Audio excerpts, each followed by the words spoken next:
أعوذ بالله السميع العليم من الشيطان اللعين الرجيم بسم الله الرحمن الرحيم وبه نستعين صلى الله على محمد وآل بيته الطاهرين. قال امام العلی علیہ الصلوۃ والسلام مولا متقیان ارشاد فرماتے ہیں العلم حیات الایمان نجات. زندگی چاہیے تو علم کے ذریعے ملے گی، اس لیے کہ علم زندگی ہے. نجات چاہیے تو ایمان پر نجات ملے گی، اس لیے کہ ایمان نجات ہے. اس کائنات کے اندر عموماً جس کو بھی دیکھیں گے آپ وہ ان دو چیزوں کی طرف بہت شدت کے ساتھ میں ہر چیز ترک کر کے، اچھا برا اپنا پرایا سب کچھ ترک کر کے اگر لگا ہوا ہے تو فقط اس لیے تاکہ اس کو حیات مل جائے، اور اگر حیات مل گئی ہے تو اس کائنات سے جانے کے بعد اس کو نجات مل جائے. اللہ اللہ، احسان ہے ذات امیر المؤمنین کا، جنہوں نے اس زندگی کو بہترین طور پر گزارنے کے لیے حیات کی شکل میں علم کی طرف متوجہ فرمایا، اور آخرت میں ہمیں جہنم سے نجات دینے کے لیے ایمان کی طرف متوجہ فرمایا. گفتگو چل رہی تھی مکروہات قتال سے متعلق، اور نے کہا تھا کہ کچھ چیزیں جو ہے وہ مکروہ ہیں. کیا کیا مکروہ ہیں؟ پہلی منزل ہجوم اور لزوم اور نزول کفار کے اوپر رات میں مکروہ ہے، ٹھیک ہے نا. دوسرا منزل تھا قبل ظہر جو ہے وہ قتال جو ہے وہ مکروہ ہے، ٹھیک ہے نا. میں نے یہ مسئلہ یہاں تک ہمارے خدمت میں آ چکا تھا. وَأَن يُعْرَقِبْ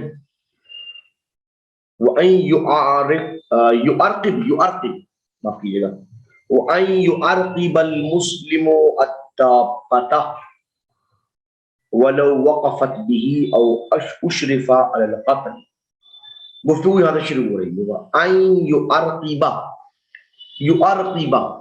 ٹھیک ہے نا، يُعَرْقِبَ ہاں ٹھیک ہے نا، يُعَرْقِبَ اور يُعَرْقِب کرنا، یعنی کہ یہ ایک خاص لفظ ہے جس کو آپ نے دیکھا ہوگا آپ کے کچھ جگہوں کے اوپر اس کا استعمال باقاعدہ کرتے ہیں. اس کو ارقوب کہا جاتا ہے. ارقوب کا مطلب کیا ہے؟ یعنی کہ پے کر دینا. اس کے اپنے جو فرس ہے، اپنا جو گھوڑا ہے، اس کے دونوں پاؤں کو یا چاروں پاؤں کو کاٹ دینا. تو کہ يُعَرْقِبَ المسلم، مسلم کا ارقوب کرنا اپنے فرس کا، یعنی اپنے پیروں کو پے کر دینا، پیروں کو پے کر دیا، قطع کر دیا، یہ کرنا مکروہ ہے. کس کا؟ الدابہ، اپنے دابہ کا، یعنی کہ اپنے سواری کا پے کرنا مسلمان کے لیے مکروہ ہے علیہ السلام، ٹھیک ہے نا.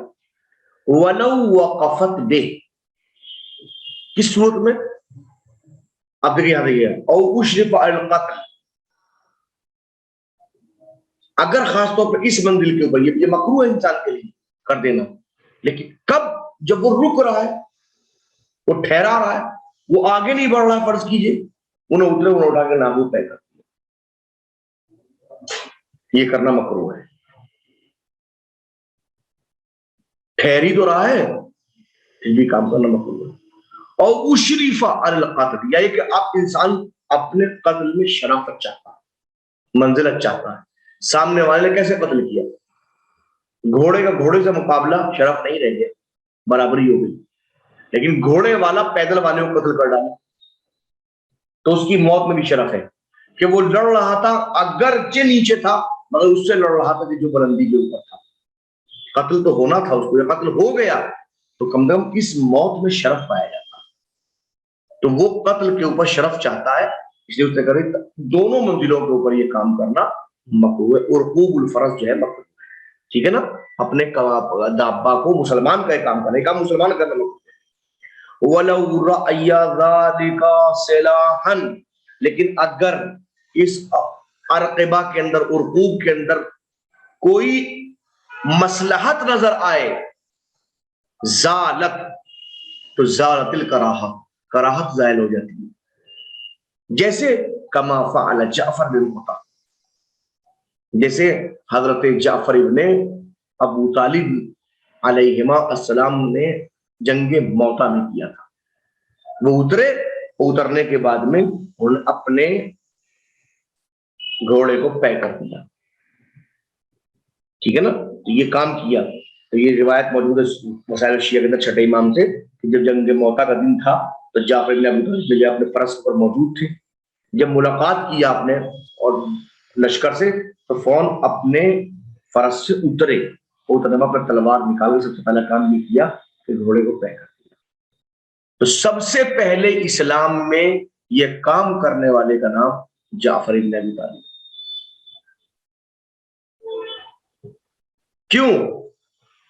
لشکر کی زیادتی کو دیکھ کے کوئی یہ نہ کہے کہ بھاگنے کی امید موجود ہے،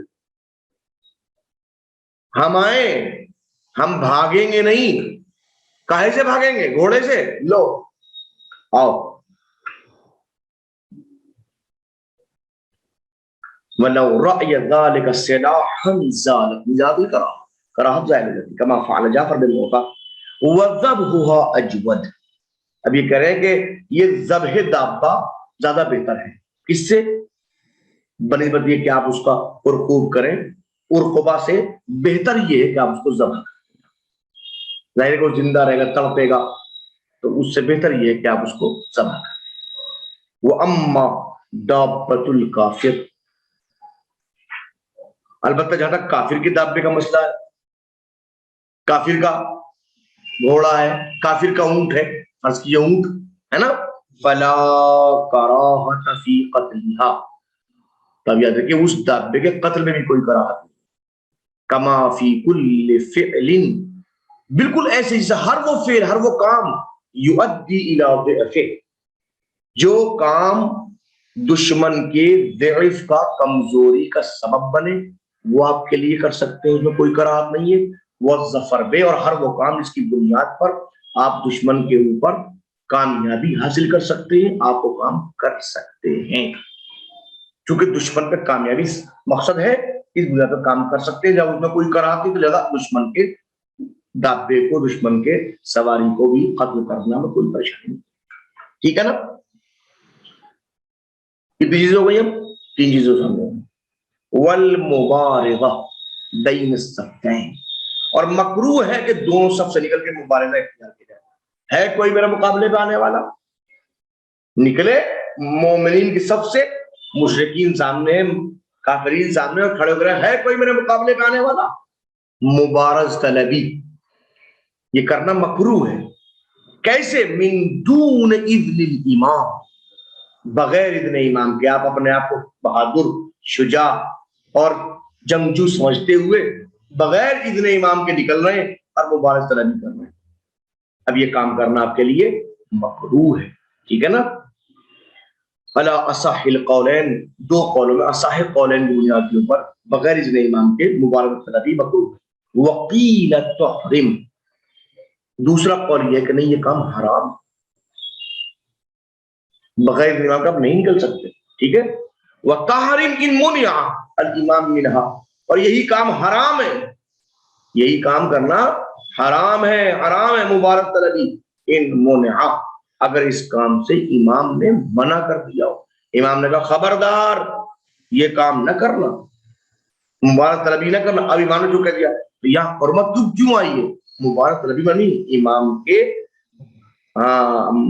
حکم کی اطاعت نہ کرنا کی بنیاد کے اوپر آپ کو حرمت آئی ہے۔ وَتَجِبُ عَيْنًا، اور یہی مبارز طلبی واجب ہوتی ہے، کیسے؟ عینن، یعنی واجب عینی کی شکل میں ہوتی ہے، ان الزم بہا شخصا معینا، اگر اس چیز کو امام لازم قرار دے دے، کسی شخص معین کو، چلو نکلو جا کے مبارز طلبی کرو، امام نے کہا شخص معین تم نکلو باہر، نکل کے مبارک طلبی کرو. امام نے کسی ایک فرد کو کہہ دیا تو اس کے اوپر واجب ہے کہ وہ اٹھے.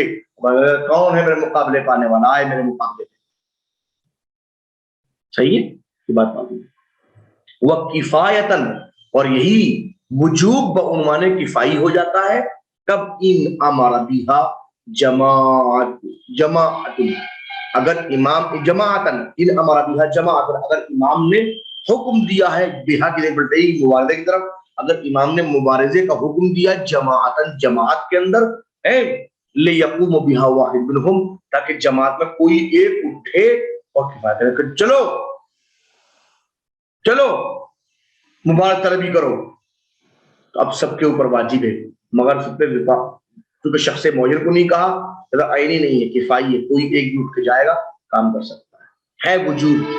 وتستحب، اور یہی کام مستحب ہے، مبارک طلبی مستحب ہے. اذا ندب الیہا من غیر امر جازم، جب امام نے ندبہ کیا ہو اس کی طرف، امام نے چلا کے کہا ہو بغیر کسی امر جازم کے، امام نے باقاعدہ کہا ہو، امام کہہ رہے ہیں کیا کوئی ہے کہ جو مبارز طلبی کر سکے، کوئی ہے جو مقابلہ کر سکے، نہ سامنے جماعت ہے نہ کوئی شخص معین ہے، امام ندبہ کر رہے ہے کوئی جب مبارز طلبی کر سکے. اس وقت مستحب ہے کہ امام کی آواز پہ لبیک کہتے ہوئے یہ کام کیا جائے. دیکھیے فرق دیکھیں، چھوٹا چھوٹا فرق کہاں کا سمجھ آ رہا. یہ قتال سمجھیے، جہاد سمجھیے، یہ جی بہت باریک باتیں ہیں، یہ بہت کچھ کہتی ہیں. وَتَجِبُ مُوَارَاةَ الْمُسْلِمِ الْمَقْتُولِ، اور یاد رکھیے ایک مسلمان کی لاش کو چھپانا واجب ہے. موارات چھپانا، المسلم مسلم بالمقتول قتل ہو چکا فی المعرکہ، معرکے میں، لیکن ایک مسلمان معرکے میں تھا، اس کو چھپانا جو ہے وہ دون الکافر، یہ کام کافر کے لیے واجب نہیں. فَإِنْ اشْتَبَهَا، اگر اس منزل پر اشتباہ ہو جائے بالکافر، کافر کے ساتھ میں، کہ جناب یہ جو ہے وہ کون ہے، یہ مسلمان ہے یہ کافر ہے، جنگ ختم ہو گئی، اب آپ کو دیکھنا ہے، تلاش کر رہے ہیں بھئی یہ ہمارے یہاں سے تھا یا ان کے یہاں سے تھا، پتہ چل پا رہا آپ کو میں کیسے کرنا ہے. فَلْيُعَارْ قَمِيصُ الذَّكَرِ، تو اس صورت میں جو یہ کہا جائے کہ قمیص اس فرس کو کہا جاتا ہے کہ جو چھوٹا ہوتا، یہ کہا جائے کہ ایک ایسا مطلب جو اس کا استعمال لغتی اعتبار سے، وہ گھوڑا کہ جس کے تھن چھوٹے ہوتے ہیں، تو ظاہر ہے کہ گھوڑا اور تھن جمع نہیں ہوتی، بات کیا ہے، گھوڑے کے تھن نہیں ہوتے، گھوڑی کے تھن ہوتے ہیں فرض کیجیے، تو مرادی کو اس کو کھڑا کر دیے، فلیوار اس کو کھڑا کر دیے، گھوڑے کو اس کے اوپر کھڑا کر دیے، لیکن مراد جو چھوٹا ہے. اب یہاں مختون اور غیر مختون بھی ہو سکتا ہے. ایک کو بھی ہو گیا کہ اس منزل کو جو فرض کیجیے کہ ایسا گھوڑا جس کے جو ابھی امکان ہی نہیں ہے، بڑا ہی نہیں ہے، اس کو کھڑا کر سکتے ہیں اس کے اوپر. لما روی من فعل النبی صلی اللہ علیہ وسلم فی قتل بدر، جیسے کہ روایت کی گئی ہے حضور صلی اللہ علیہ وسلم نے کہ آپ نے جو بدر کے معرکے میں آپ نے کیا ہے. وقال، اور امام رسول نے فرمایا لا یکون ذلک الا فی کرام الناس، یہ چیز نہیں ہو سکتی مگر لوگوں کی کرم مطلب احترام کی بنیاد پر، جو لوگوں کا احترام ہے کہ وہ آیا تھا برائے اسلام، اس نے آ کے معرکے میں شرکت کی ہے اور جناب قتل ہوا ہے، لہٰذا اس کی کرامت کے لیے، کرامت خطی یہ کام کرنا ضروری ہے، اس بنیاد کے اوپر یہ کام کیا ہوگا. ٹھیک ہے نا. وقیل، اور ایک قول یہ بھی ہے کہ یجب دفن الجمیع احتیاطا، کہ آپ سب کو دفن کر دیں احتیاطاً، اس وقت کیا کہتے ہیں، ہاں کب، ہر ایک کو نہیں، مراد تو مطلب اپنے کا ہے، مراد غیر کا. یہاں مراد یہ کہ فرض کیجئے 2 یا 3 اشتباہی شکل میں جسد موجود ہے، یہ 2 ہیں، یہ مسلمان کا ہے کافر کا ہے، یہ مسلمان ہے کافر ہے، یہ کافر ہے مسلمان ہے، پتہ ہی چل پا رہا ہے آپ کو. تو جتنوں میں بھی اشتباہ پیدا ہو گیا ہے ان سب کو آپ دفن کرتے ہیں احتیاطی کے اندر، یعنی کہ چاند احتیاط ہونا چاہیے، چونکہ تمام ہی مقتولین کے دفن کرنے کا حکم موجود ہے. اب جسد مسلم کے وجوب ہے دفن کرنا واجب ہے. اب اگر اجساد میں شبہ پایا جاتا ہے تو احتیاط یہ کہ آپ تمام لوگوں کو دفن کر دیں. وہ حسن، اور یہ قول جو ہے دفن جنی کا جو ہے یہ قول زیادہ بہتر بھی ہے. وَلِلْقُرْعَ وَجْهٌ، ایک یہاں مسئلہ یہ ہوتا ہے کہ اگر کہیں پر 2-3 میتیں سامنے پڑی، پتہ نہیں یہ مسلمان کی کافر کی، کیا کرنا ہے؟ اس میں 2 میں سے کوئی ایک مسلمان ایک کافر ہے، کیا کرنا ہے؟ انہوں نے فوراً قرآن ڈال دیا وہاں پہ، اس کا نام ہے اس کا نام. کیوں؟ جب قرآن کے لیے قرآن کا لفظ استعمال ہوا ہے فَإِنَّ الْقُرْعَ شُرِّعَتْ لِأَمْرٍ مُشْكِلٍ، لیکن جہاں بھی کوئی مشکل امر سامنے آ جائے تو وہاں پہ آپ قرآن کا استعمال کر سکتے ہیں. آپ یہ امر مشکل ہے کہ نہیں؟ امر مشکل ہے، جب قرآن ڈال لیجیے آپ تو کہیں وَلِلْقُرْعَةِ وَجْهٌ، یہ قرآن کی بھی ایک وجہ ہے، یعنی آپ اس کو استعمال کر سکتے ہیں، اس کو استعمال کر سکتے ہیں. ٹھیک ہے نا؟ آپ طلاق کر سکتے ہیں کہ آپ جس کو قرآن کہتے ہیں اس کو دفن کر دیجیے، یہ بھی ایک وجہ ہے. لیکن بہتر یہ ہے کہ آپ کا بہو حسن کے لفظ ہے کہ آپ سب کو دفن کر دیجیے. ٹھیک ہے. اما الصلاۃ علیہ وقیل تابعۃ للدفن، اب سوال ہے کیا اس پہ نماز ہی پڑھی جائے گی؟ کیا اس پہ نماز پڑھی جائے گی؟ کہ اما الصلاۃ علیہ وقیل تابعۃ للدفن، یہ حکم دفن کے اعتبار سے تابعیت رکھتا. کیا مطلب؟ یعنی کہ اگر آپ دفن کا حکم لگائیں، اس کو دفن کرنا واجب ہے تو نماز بھی واجب ہے. ٹھیک ہے نا؟ اور اگر دفن کا حکم نہیں لگا رہے وجوب کا تو نماز بھی واجب نہیں. بات واضح ہوئی ہے. وقیل یصلی علی الجمیع، اور یہ کہ نہیں آپ سب کے اوپر جو نماز پڑھیں گے، سب کے اوپر. ٹھیک ہے نا؟ ویفرض المسلم بالنیہ، اور اپنی نیت کے اندر جو ہے وہ افراد رکھیں گے مسلمان کی، ہم مسلمان کے اوپر نماز پڑھ رہے ہیں. رکھ دیں سب کو آپ جس پہ شبہ ہے، لیکن ہم مسلمان اس کے اوپر نہیں. وہ حسن، اور یہ جناب علی بہتر ہے، اچھا بھی ہے. ٹھیک ہے نا؟ اب یہاں تک ہماری گفتگو ہوئی. اب الحمدللہ فصل ثانی ترک قتال سے متعلق ہوگی. وصلی اللہ علی محمد وآلہ الطاہرین.